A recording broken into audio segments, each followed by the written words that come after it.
All right, so today I'm going to be talking about Acid Mother's Temple. I've seen them also titled Acid Mother's Temple and the Melting Paraiso UFO.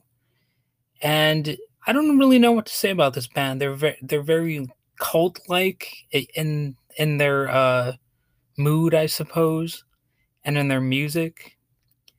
The band mixes genres including psychedelic rock, electronic music, avant-garde music, ambient, and they might, in a limited sense, be evocative of, like I said, a sort of cult music or mystical kind of stuff. Definitely psychedelic, and there are definitely some noisy moments as well. So if you're into noise rock, you may very well be into Acid Mother's Temple.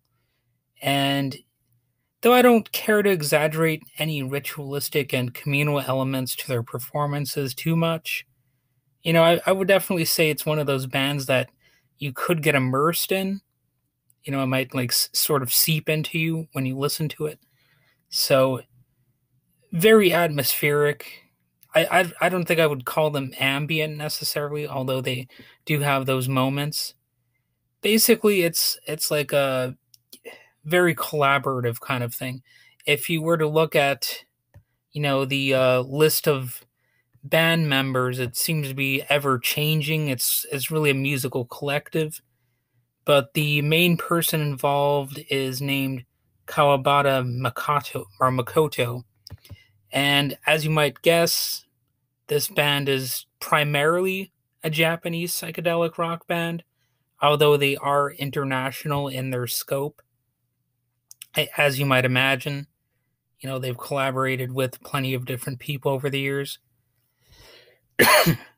Excuse me. So although they're not a high profile group, as much as one might, think a group could be famous, they're definitely pretty well known.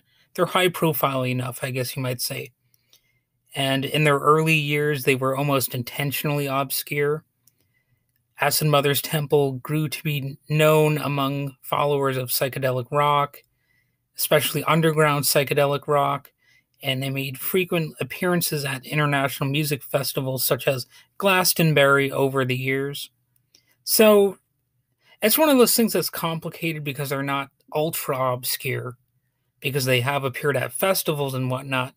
Although it's also true that you can still appear at a festival and still not be that well known. It's one of those complicated things when you're talking about fame, because your name might be out there and you might be able to make a living at it, but you're not necessarily like a household name. And the band released its debut album, Acid Mother's Temple and the Melting Paraiso UFO, in 1996, and it was an intentionally limited release. But on the bright side, they're very prolific. If you were to look at their discography, it's almost insanely, long as a list of albums. I mean, they've got who knows how many full albums. Definitely lots of them. They might not be as prolific as Frank Zappa was, but it's definitely one of those things. So I don't even know where to begin as far as recommendations of things to listen to. But obviously, you could find some of their stuff on YouTube. I know I heard Acid Mother's Temple on this old internet radio station called Weirdsville.com. And Weirdsville was just really cool. And they were definitely one of the bands that I probably would have never heard of if it wasn't for Weirdsville. Well, maybe not. I don't know. Their stuff is also on Pandora, I suppose. So maybe I should mention that, because I might have actually heard them on there. But definitely the first time I heard them was on Weirdsville. And I would say, as far as weird music goes, they definitely qualify. But they're not like as zany as some other weird bands go. It's really more like a jam band with a lot of psychedelic aspects to it. So this is basically my musical recommendation for the day. I don't really have that much more to say about them.